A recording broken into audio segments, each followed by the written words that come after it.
Good evening. It's May 8th, 2025, and it's my pleasure and honor to be speaking with John J. Jeckovich. How are you doing today, Mr. Jeckovich? Very good, thank you. You're looking well. Thank you. I heard you had a special visitor, your great-granddaughter. Yeah. That was nice. She loves to come visit you. Yeah. Did you have a nice dinner? Oh, yeah.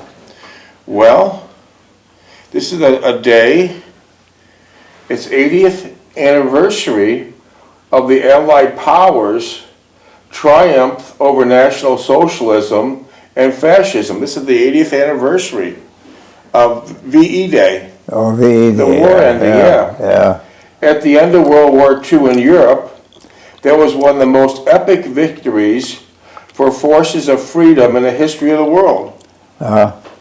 More people died in World War II than ever in any other wars combined, including World War I. This is the VE Day. On this Victory Day for World War II, we celebrate the unmatched, the unmatched strength, might and strength, power of the American Armed Forces. And we commit to protecting our sacred birthright, liberty, against all threats, domestic and foreign. Domestic and foreign. It all started in 1941. In the wake of December 7th, 1941, attack at Pearl Harbor, the United States righteously entered the fray of the war, which became the apex of the eternal battle between good and evil. So we didn't enter the war until the Japanese bombed Pearl Harbor. And up to that point, we're on a Lend-Lease program. We were supplying others with equipment and money to fight the war, and we stayed away. But after December 7th, 1941, we got in. We got in the day after that. The day after that. Okay. After nearly 4 years of the darkest and bloodiest chapters ever recorded in human history, more than 250,000 Americans lost their lives in the fight against the Nazi regime.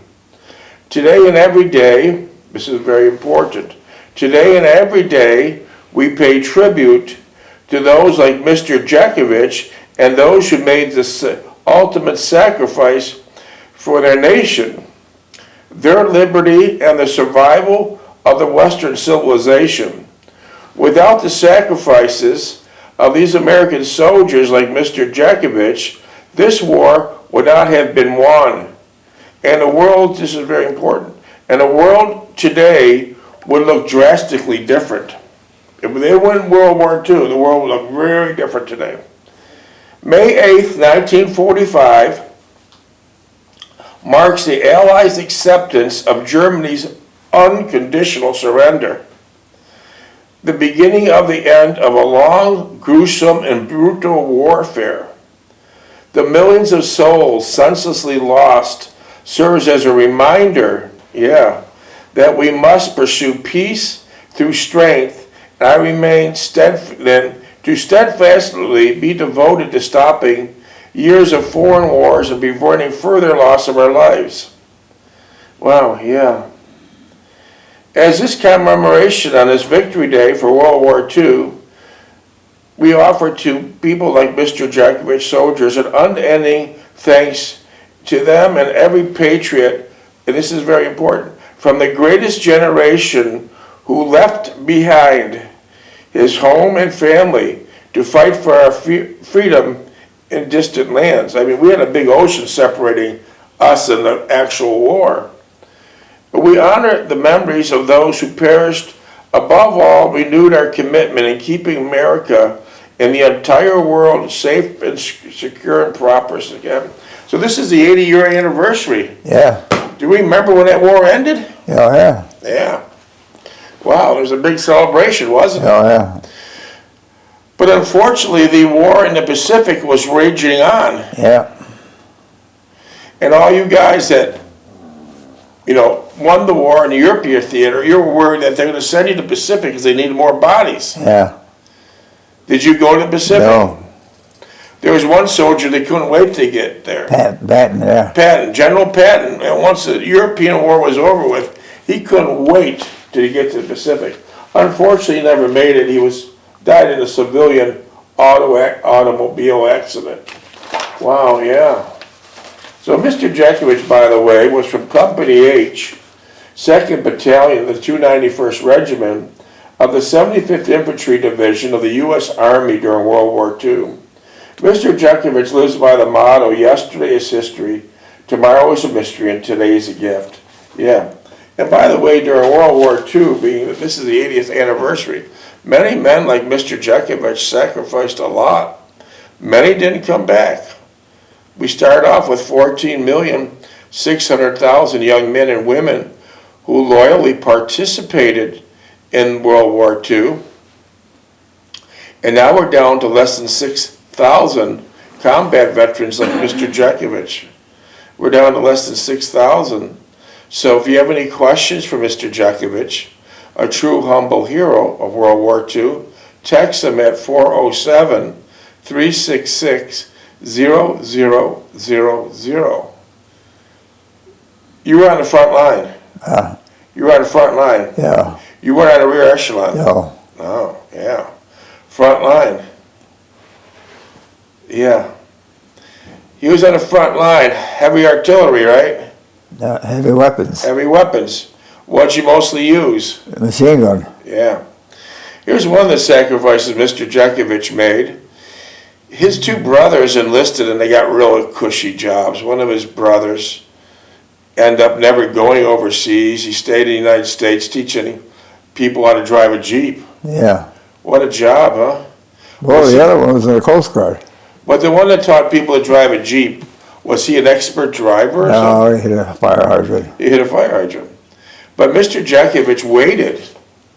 He waited until he got drafted. Why'd you do that? Well, I think care of my mother. Yeah. He waited to get drafted so he could spend more time taking care of his mother. Because Mr. Jeckovich, since the age of 11, he was caring for his mother because his father died at 43. Working 3 jobs to give this guy and the family and everyone else a better life. The immigrants back then, 100 years ago or so, came here to work. Today, the immigrants come to work the system. It's just the way it is. Just the way it is. So Mr. Jeckovich was not on any rear echelon. He was right in the dirt, battled the Bulge, held down Bastogne, and he received during World War II the Bronze Star Medal, the Purple Heart, the Army Good Conduct Medal, the American Campaign Medal, the European African Eastern Campaign Medal, with 3 Bronze Service Stars, World War II Victory Medal, Army of Occupation Medal, Germany clasp with a Germany clasp, Combat Infantry Badge, Sharpshooter Badge with carbine, pistol and machine gun bars, Marksman Badge with rifle bar, and the Honorable Service lapel button from World War II. Now this information doesn't come from me. This information doesn't come from his book. This information comes from Major U.S. Army Michael A. Race of the Assistant Chief of Awards and Decoration Branches. It comes from him, the guy that's head of all these decorations. And he's located at 1500 Spearhead Division Avenue, Department 480, Fort Knox, Kentucky. Yeah, that's where the information came from. Yeah. During World War II, Mr. Jeckovich was a teenager. Like almost all the soldiers were teenagers, Yeah. right? What was that code? 33. 33 was the military code for teenagers. And when Mr. Jeckovich entered the service, his division was affectionately called the Diaper Division. Yeah. Why is that? Because I was 19 years old. All young kids. And I say affectionately, and that's the truth. But after Mr. Jeckovich and several of his combat soldiers in his division held Bastogne, Bastogne was very important that these guys hold Bastogne during the Battle of Bulge. And if they didn't, there would have been troubles. There would have been a bad outcome in favor of the Nazis. And Mr. Jeckovich and others held Bastogne, but they could not get any air support because the weather was so bad for 3 or 4 days. So they knew they weren't going to leave. They knew they weren't going to retreat. We got hit hard by 600,000 Nazi fighters, 6,000 tanks. And this was Hitler's last-ditch effort to do harm to American soldiers and to destroy more property. So the story ends like this. The Nazis didn't take Bastogne, but Mr. Jeckovich Division had 97% casualties. Mr. Jeckovich was lucky to survive. And now they were giving a new nickname, and it's not the Diaper Division anymore. Now Mr. Jeckovich and the guys that survived are nicknamed the Bloody Bastards of Bastogne. The Bloody Bastards of Bastogne. During World War II, Mr. Jeckovich was shot by a sniper in the shoulder, beat up, stabbed, bombed, still has shrapnel in his body, trench foot, frostbite, anything Lost else? a shoulder. What? Lost the leg. Yeah, lost a hip. So they came out with a lot of damage, but they lived. They sure did live. They did live. And now he is here now. Mr. Jeckovich was born in 1925. Here we are, 2025. Mr. Jeckovich is knocking on the door of 100.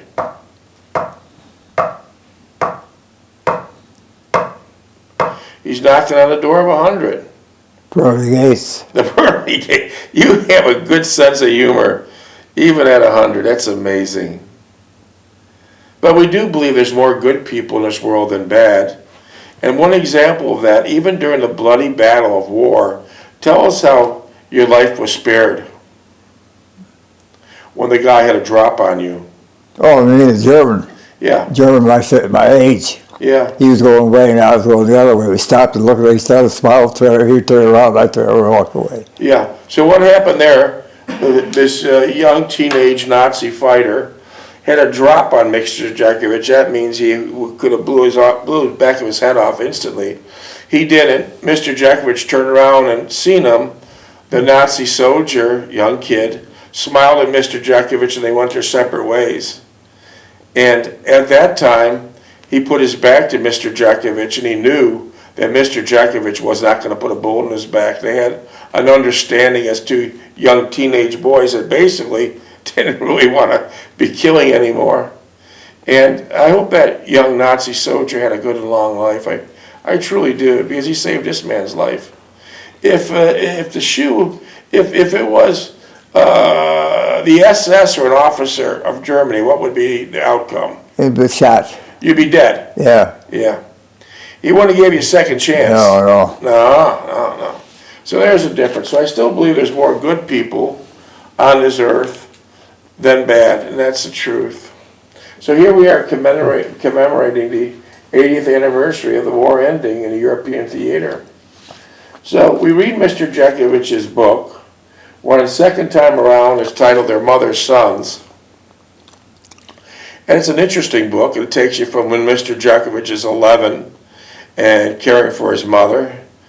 Her husband died at 43 and to his mother died at 89. So it takes you from all the interesting things that happened during the war, working at Kimberly-Clark, several businesses he had. And it's a nice roadmap for younger generations to follow, to maybe have a simpler and easier life. We always get the question is, how much is the book and where can I buy it? Okay, not for sale. Book isn't for sale. It's certainly not about money. Mr. Jeckovich does not need anybody's money. He's got plenty. The book was written as a nice public service for younger people to maybe have a better life. And you can text Mr. Jeckovich any questions, because his mind is like a library, and any questions you can text him, even if it's a question, say, about marriage. Is how long were you married for? 69 years. 69 years. Can I have a minute count here, please? 69 years. So text Mr. Jeckovich at 407. 14, just under 15.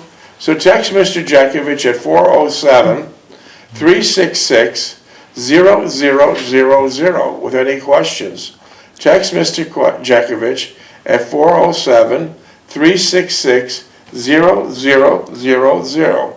So we're at these crossroads now, Mr. Jeckovich.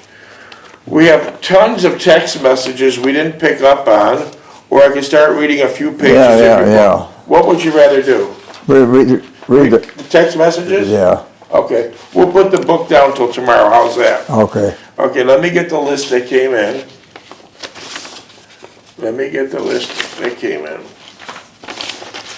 Best to get the list that we just typed out today.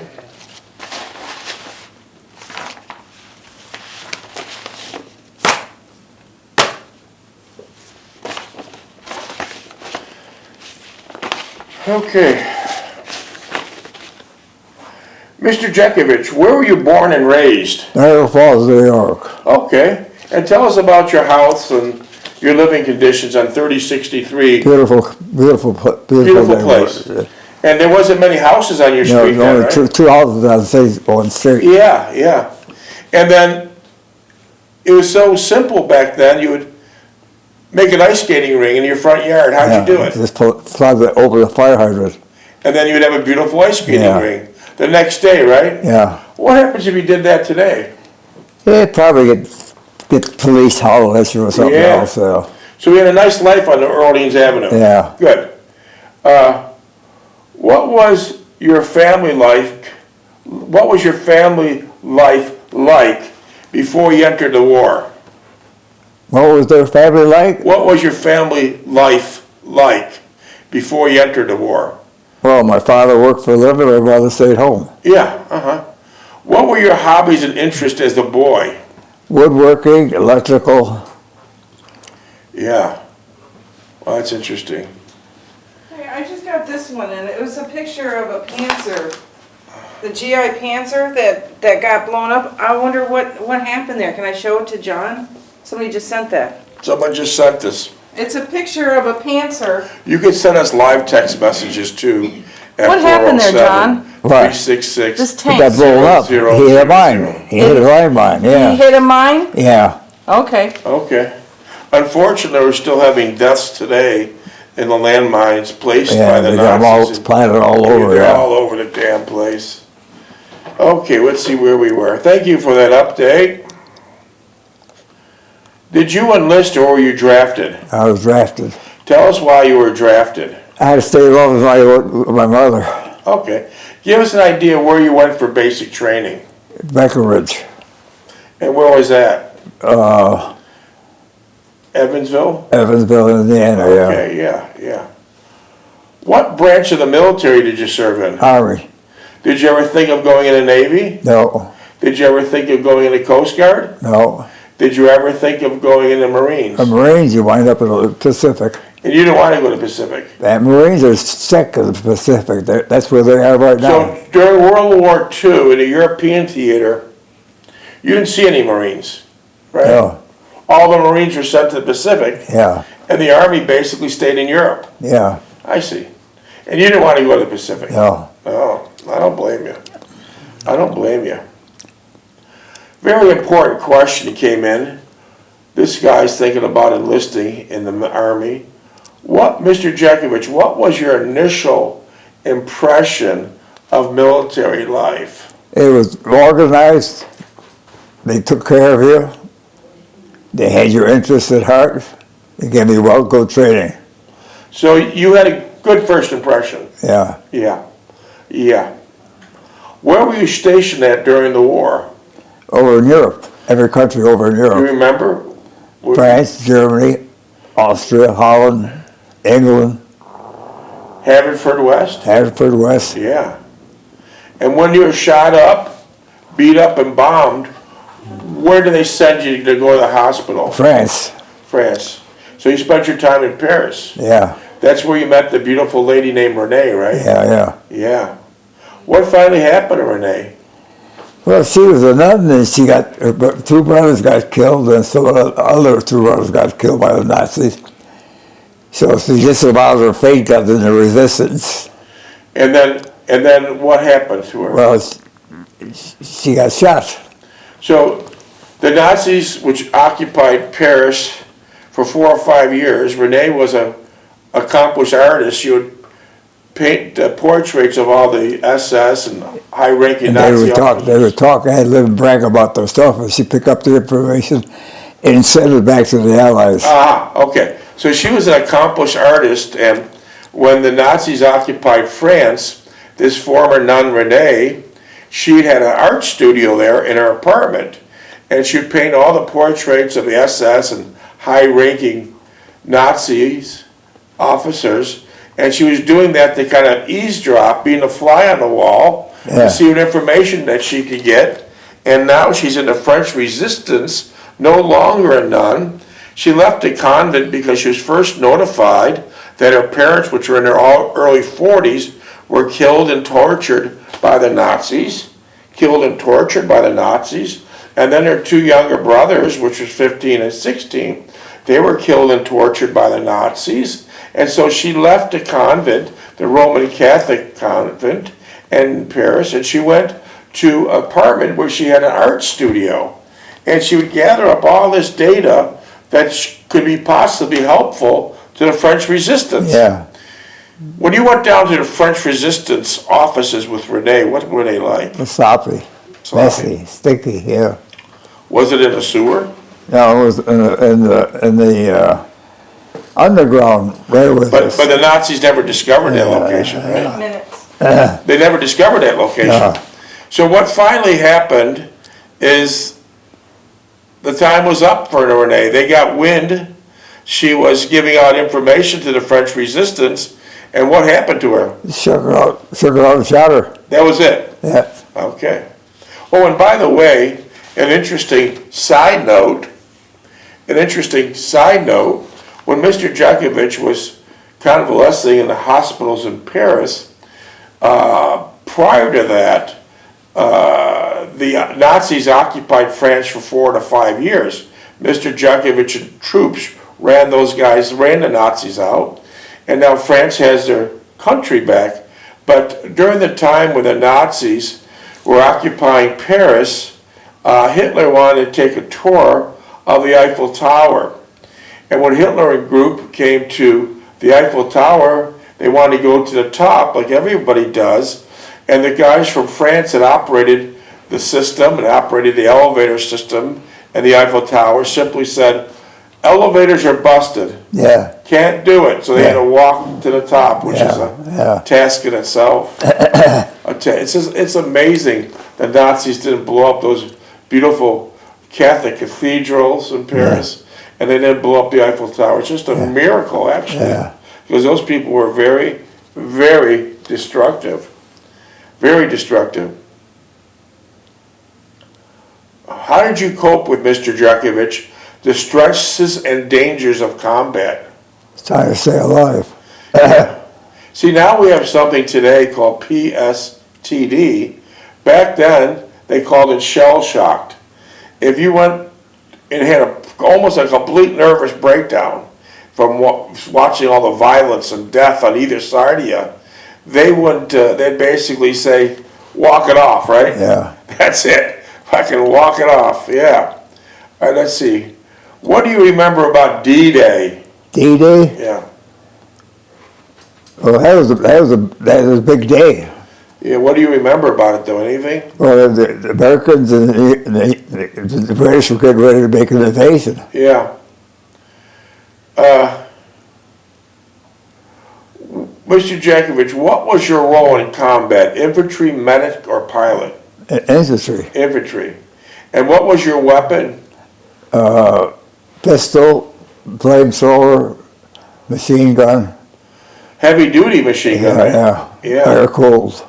Yeah, tell us about that being water-cooled. It had antifreeze in it. Because it was so cold that the Arctic forest, the water that would cool the machine gun would freeze, so Mr. Jeckovich put antifreeze in it, like you do a car. Okay, tell us about your experiences. Where were you during the Pearl Harbor bombing? I was skating on the creek. Because you were too young, right? Yeah, I was skating. Yeah, and That then the was word Sunday spread afternoon. fast. Sunday afternoon. And then what did your mother say? I went out for lunch and he said, I think you're going to be leaving pretty soon. Yeah. Yeah, because the next day after the bombing of Pearl Harbor, the United States entered the war. Yeah. Interesting fact enough, Canada entered the war before we did. That's interesting. Yeah. Well, we're celebrating the 80th anniversary of the war ending in Europe. Nazis are gone. Hitler committed suicide. Took the coward's way out, of course. Took the coward's way off. But what was your reaction on this date 80 years ago? Relief. Yeah, was there a big celebration? Yeah. Yeah. Yeah. Yeah. How did you feel, Mr. Jeckovich, about the atomic bomb? Atomic bomb? Yeah. In a way, it was a good thing. It ended the war. It ended the war in Pacific. Yeah. Another interesting side note, some of the devoted fighters in the Pacific, the Japanese, in the 70s, mid-70s, a lot of them were still hiding out, thought the war was still on. Yeah, yeah. They thought the war was still on. Wow. Hello. And how, minutes? 3.5. How did the war experience affect your life? How did the war experiences affect your life after the war ended? I don't think it affected me that much. I never had nightmares about it. Was it easy for you to adjust to civilian life? Well, it was a different way of living. Yeah. What do you think's the biggest lesson, Mr. Jeckovich, you learned from being in the military? I won self-reliance. Yeah? Think of yourself as doing a good job wherever you want. Doing a good job, right? Wow. What advice would you give to young people today that are thinking about enlisting in the military? Enlisting in the military? Yeah, Well, be conscious of what you're getting into. right. You think it'd be a good future for most kids? Well, what? Yeah, 18, 19 years old. Yeah. How would you view the world today, Mr. Jeckovich, right now, 2025, compared to the world you grew up in 1925? 1925 was calm. There was no talk about war. Every day is talk about war now. How would you compare it to today? It's with the people? hostile and unpredictable. Like you had laundromats, and you said the laundromats you had, the customers took care of it really well. Tell us how. Oh, they were low powered people. You built a laundromat where they had a wash machine. And they took care of your laundromat well. They're very, very reliable, very reluctant. They did a nice job. Yeah. They had respect for your machines. And respect to keep play clean, orderly. They didn't make a mess. Now in New York, they destroyed those laundromats. Minutes? 1.5. Would you ever consider of opening a self-serve laundromat No, today? that wouldn't work today. Yeah. You're probably right, because you mentioned that in New York, 49 small business owners had separate laundromats in New York City. And for the fun of it, mostly illegal immigrants, they destroyed the laundromats, Yeah. every aspect, and for no reason at all. Stole all the money out of the washers and dryers. And now these 49 families, separate families, that was their livelihood, they don't even have the money to rebuild them. Yeah. They're done. So back then you didn't have a problem with vandalism. No, that was different culture. Wow. Well, they didn't have that problem with vandalism. That's interesting. Minutes, please. 30 seconds. So what would you give your advice to someone that wanted to open a laundromat today? Don't do it. Don't do it. Don't do it. Too many obstacles, right? Too many obstacles, yeah. You were lucky when you were in. You were in at the right time. Well, you had to be in the right neighborhood. Could be in the neighborhood that had a wash machine. You wouldn't sell. Yeah, You couldn't use your business. but you had nice people. Oh yeah, the Yeah, people that's in good. poverty,